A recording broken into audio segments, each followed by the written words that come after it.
Good day, everyone. Today, we will explore how intonation works in English and Malay. These two languages are widely used for daily spoken language in Malaysia. However, they use intonation differently to show attitude, structure, emphasis, and flow.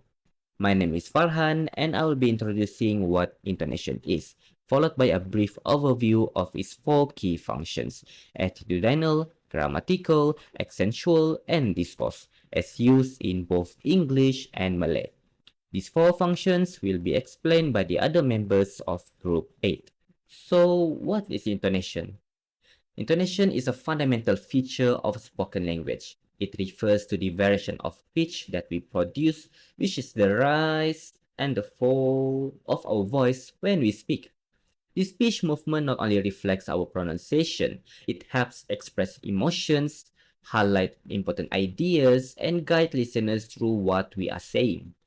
While both English and Malay use intonation in communication, they differ in how these functions are expressed due to their distinct linguistic systems and cultural norms.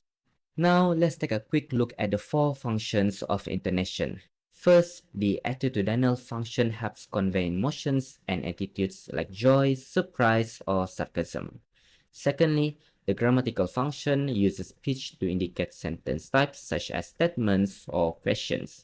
The third one, the accentual function, emphasizes keywords or syllables to highlight important parts of a message. And lastly, the discourse function organizes speech by signaling turns, transitions, and the structure of a conversation. These four functions shape the way we interpret meaning and intention in spoken language, and the next speakers will explore each one in greater detail. Next, let's explore the attitudinal function of intonation. How we use speech to express feelings, emotions, or attitudes toward what we're saying and to whom we are speaking. In English, intonation plays a powerful role in shaping emotional meaning. Malay, on the other hand, express emotions through words or facial expression. However, intonation still carries emotional weight. Now, let's see how English and Malay are used in our daily conversation.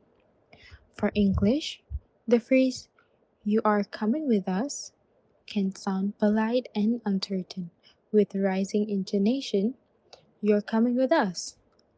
But if we say it with falling intonation, "you are coming with us," it sounds firm and confident. English speakers also use fall rise intonation to express hesitation, like, "I suppose we could try again," where the pitch drops and rises to show reluctance or doubt. When it comes to sarcasm or annoyance, the tone often becomes exaggerated or sharp. For instance, "Oh, great, just what I needed." The stress on "great" clearly says the opposite of what the word means. In Malay, although its more rhythmically steady intonation still have its role in conveying meaning. A sentence like "awak nak ikut sekali ke?" uses rising pitch to ask politely, just like English. Falling intonation as in "saya tak nak pergi" signals determination or a firm decision. When expressing surprise, Malay speakers might stretch vowels or raise pitch slightly, like "betul ke?" with a longer vowel and a higher pitch. However, unlike English, Malay often combines intonation with context or particles like lah, kan, or ke to show attitude. So while English uses pitch more dramatically to reflect emotion, Malay delivers tone more subtly, but both language rely on intonation to make speech emotionally rich and meaningful. This part I'm going to explain about grammatical function. For today, talk about something we use every day, intonation or modulation in English.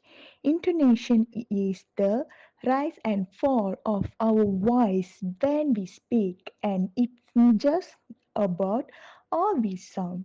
It actually helps carry meaning in English. Intonation can tell us if someone is asking a question or making a statement and being sarcastic or even expressing emotion. It's power tool in communication.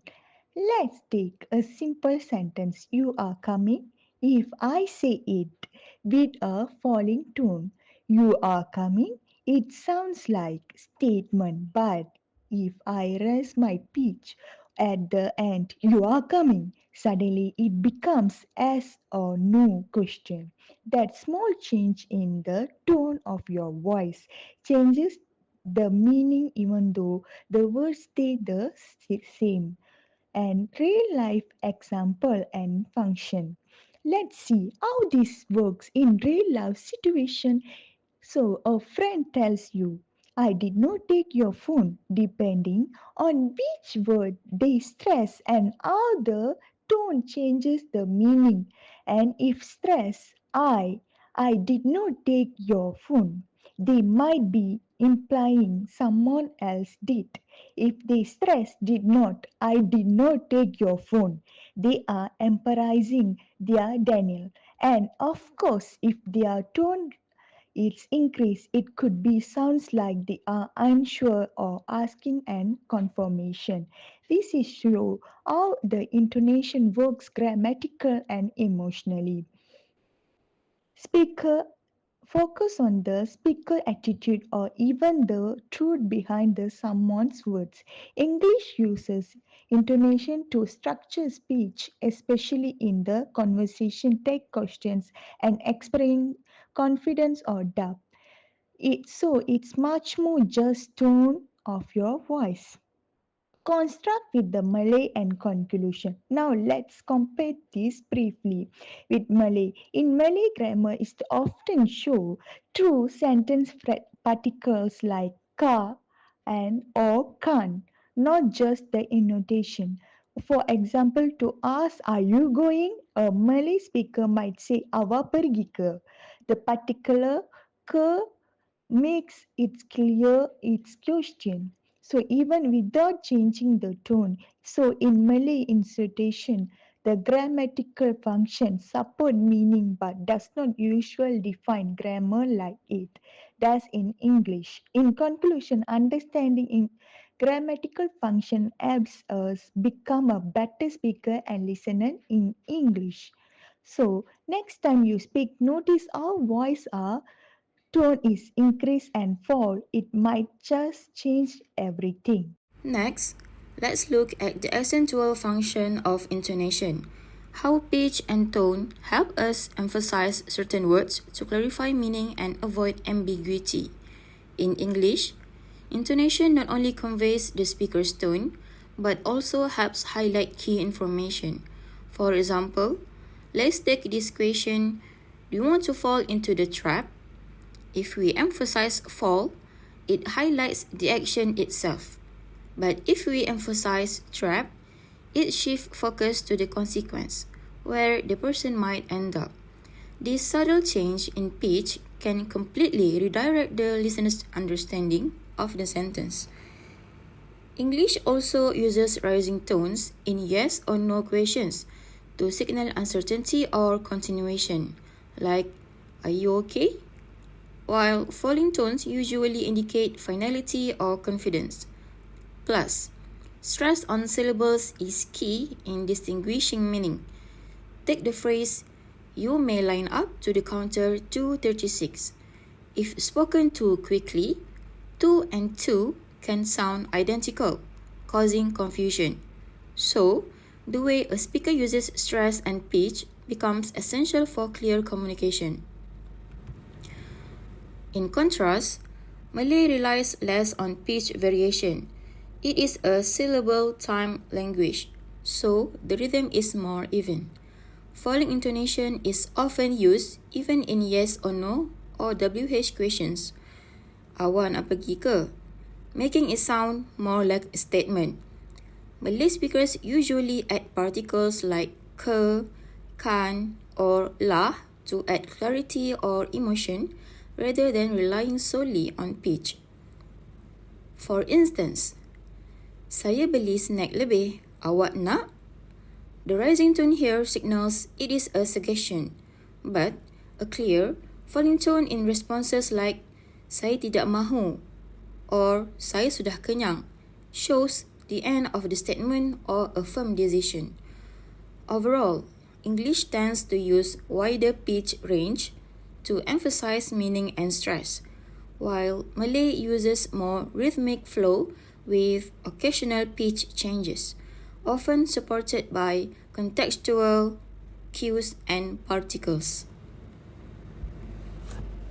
In our daily conversations, intonation plays an important role in guiding how we structure what we say and how others understand us. This is called the discourse function of intonation. While English uses intonation for changing topic, Malay language rely on connectors to achieve similar goal.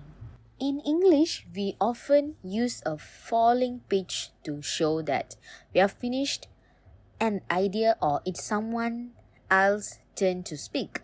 For example, saying we could go to the movies tonight with a falling tone suggests you are done talking and expecting a response.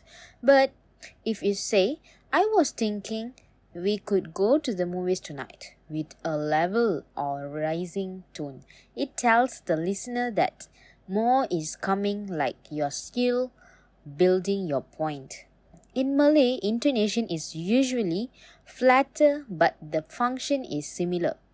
A phrase like saya rasa kita boleh pergi ke kedai makan lepas tu uses a slight pitch rise or extension to signal continuation, while a sentence like kita makan dulu kemudian balik rumah finishes with a falling tone to show the idea is complete. Intonation also highlights new or important information. In English, this might be she bought a new car with stress and pitch rise on car. Malay speakers tend to pause or slightly raise the pitch. Dia beli kereta baru to show focus, which is kereta baru, which means new car. Finally, intonation helps us move between topics. In English, you might hear, anyway, let's talk about the meeting with a reset in pitch.